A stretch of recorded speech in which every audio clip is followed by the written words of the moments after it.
Ever since I was a child, I've hated this sound. It made me feel like I was always running out of time. Technology gave us time. AI made everything faster. So why are we still in such a hurry?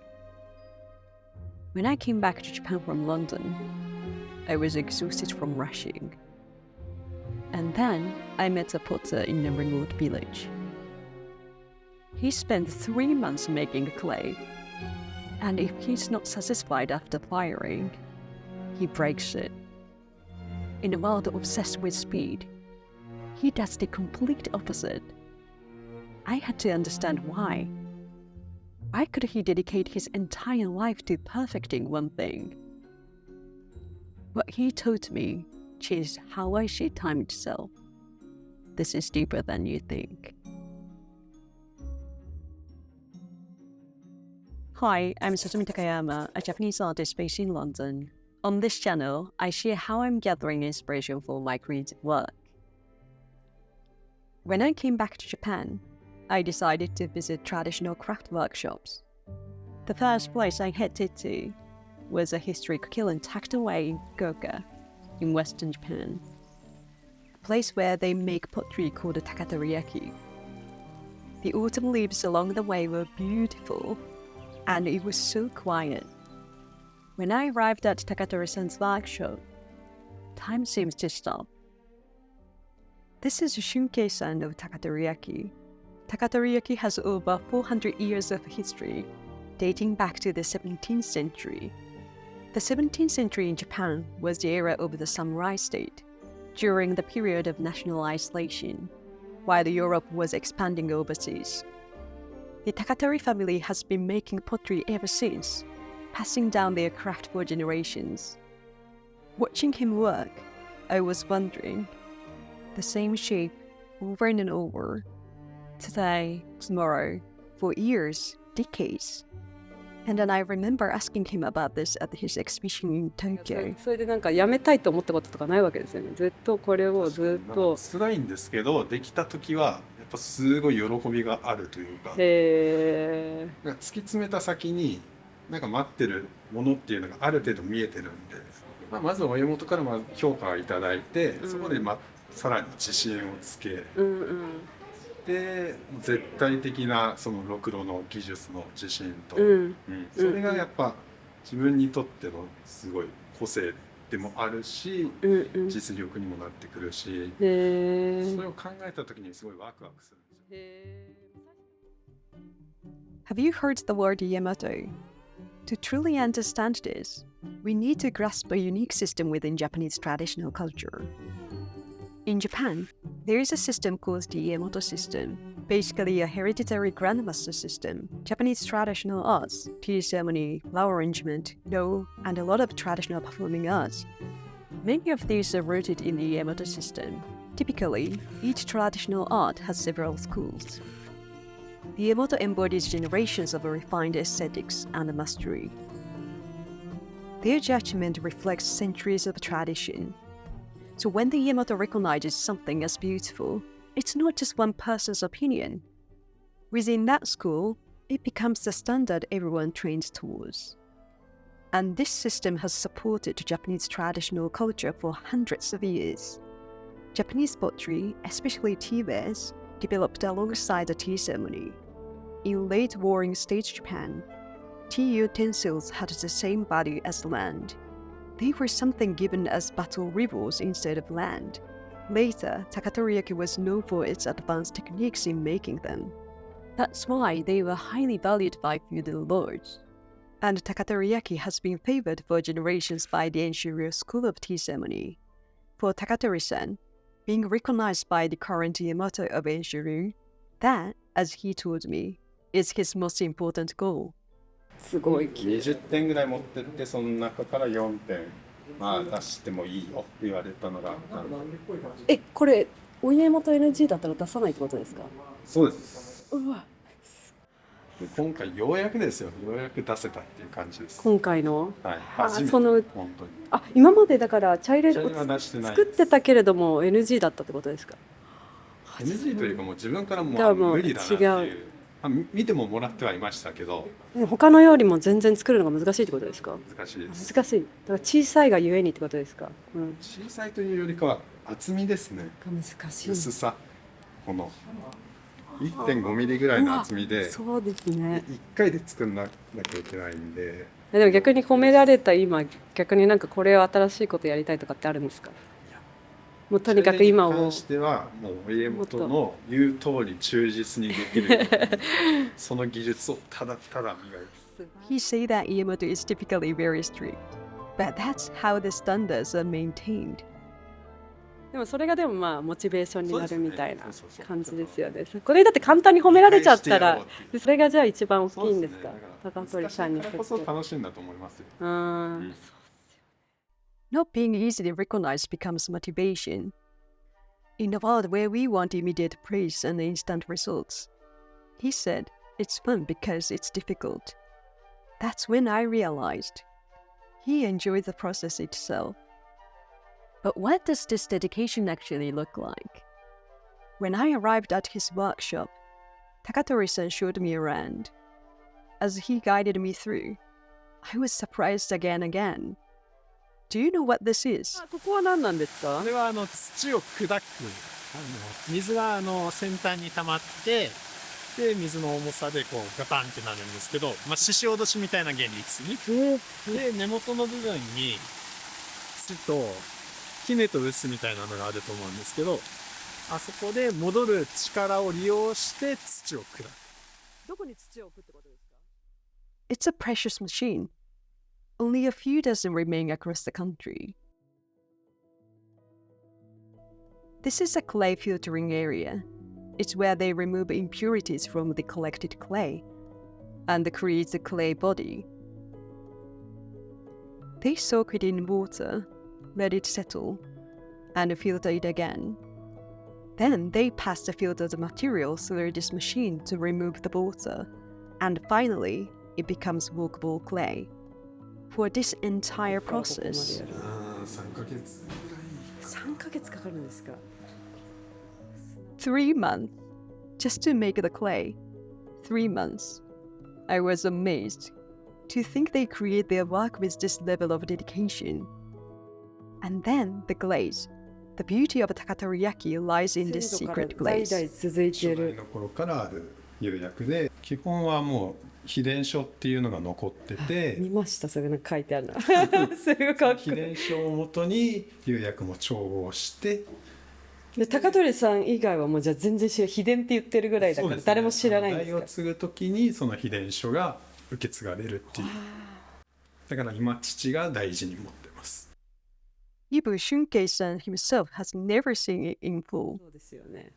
だから僕のひいおばあさんも、11代目なんですけど、釉薬を作るときは一人部屋に閉じこもってでそこで釉薬の調合をしてた。もう誰も見られないように。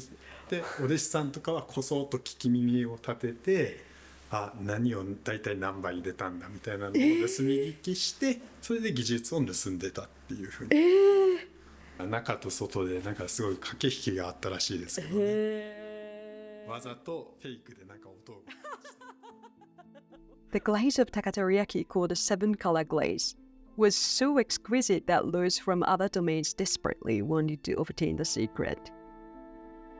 Locating the workshop deep in the mountains of Koishiwara was also, in part, a geographical consideration for maintaining secrecy.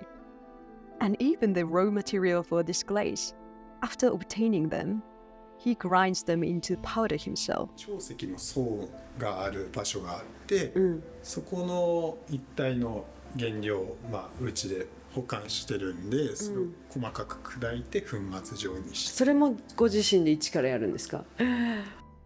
Everything by hand.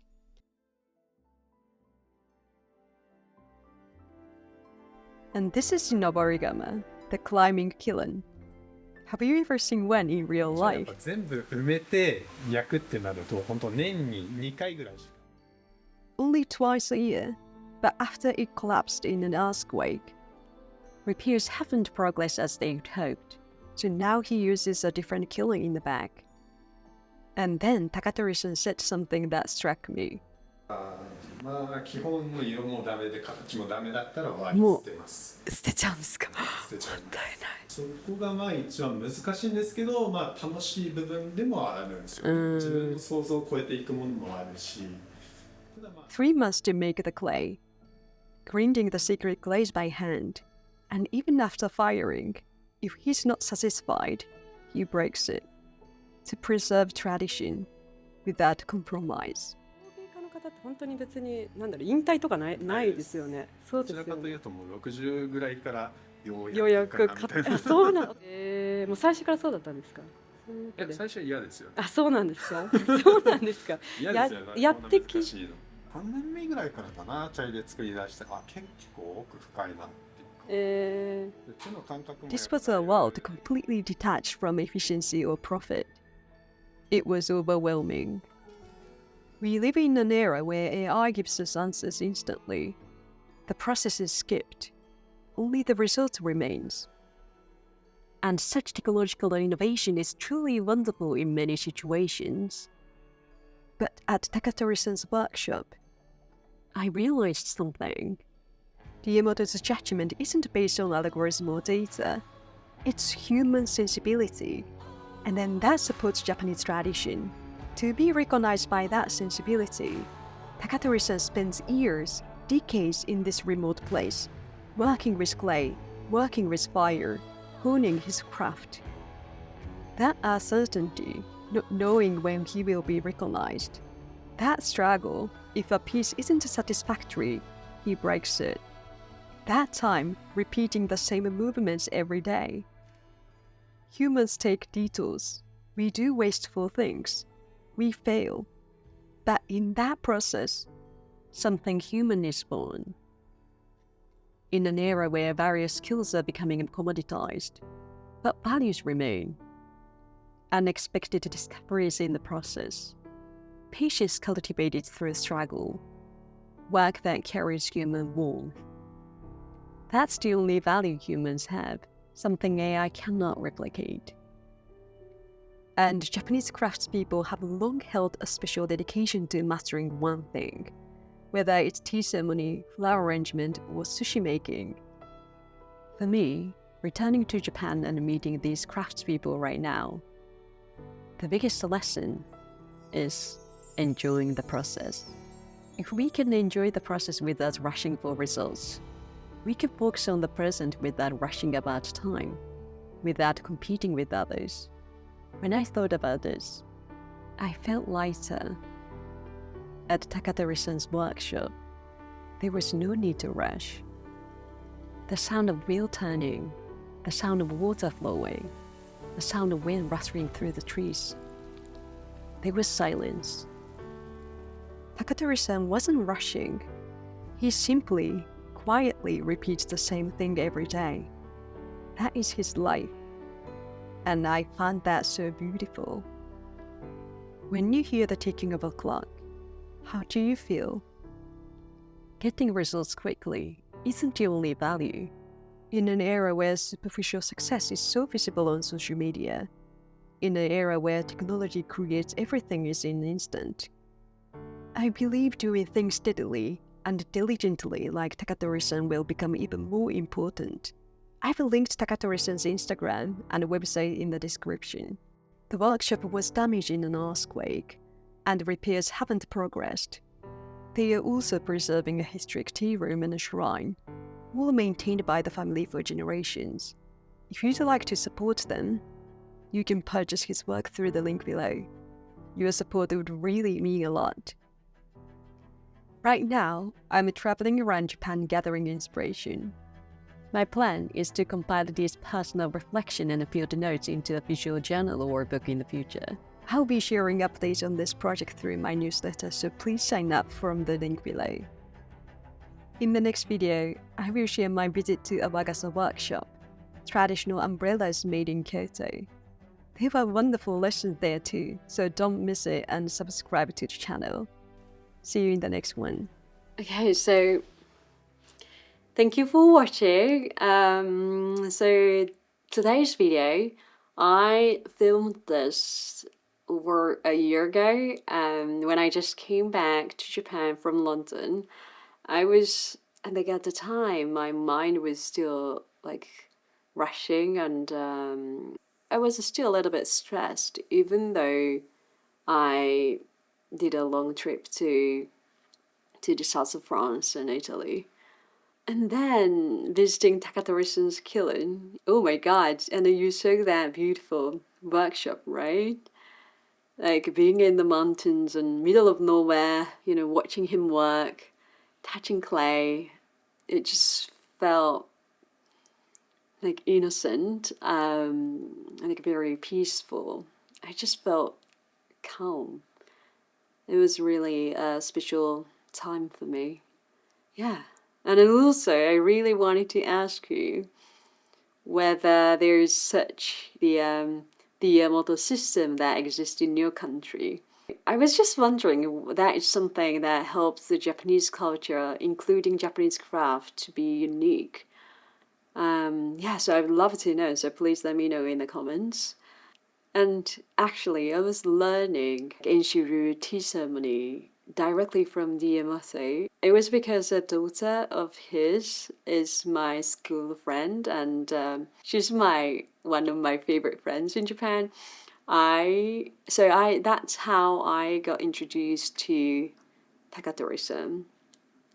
And the Takatori kiln, Takatoriyaki, is one of the most historical kilns in Japan. So I was really honored to visit and actually try making potteries there myself. It was such a beautiful experience for me. And I've got some pieces I made there, and then also his works with me here. So this is a tea bowl. As a tea bowl, I think it's maybe has to be a bit deeper. I think it just might be too shallow to make tea. But yeah, still.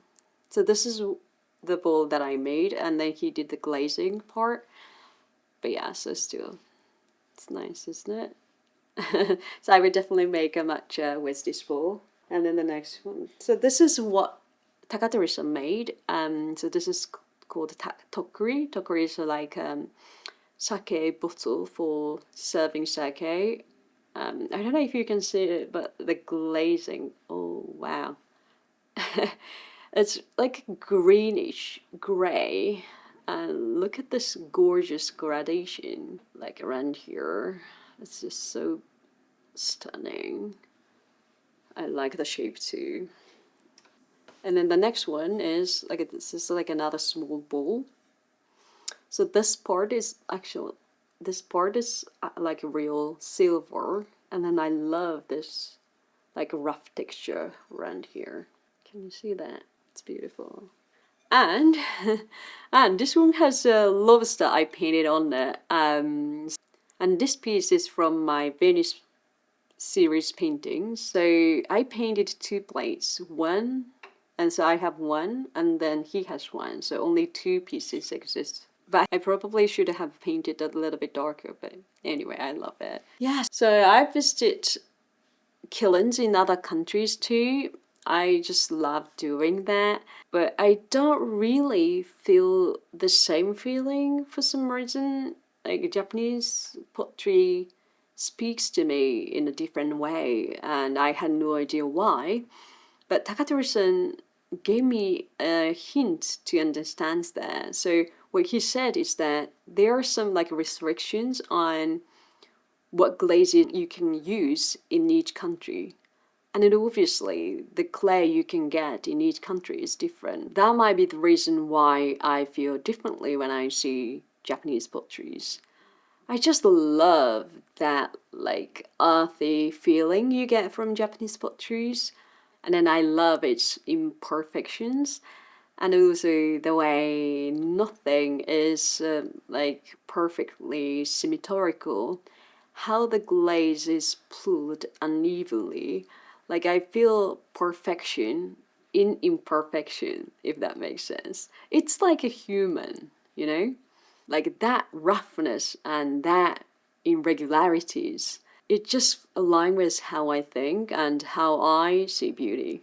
But I would love to enjoy different types of ceramics from different countries, like depending on situation. So if you know any interesting ceramics, please let me know. Yeah, so thank you so much for watching today's video, and I try to read as many comments as I can, even if I can't reply to all of them. But my favorite moment is when I see you all like having conversation with each other. If something someone else said resonates with you, please reply to them and then share your story. Let's learn from each other. That's what I want this channel to be. So yeah. So right, so the next video is also very interesting, so stay tuned. Have a great day and take care.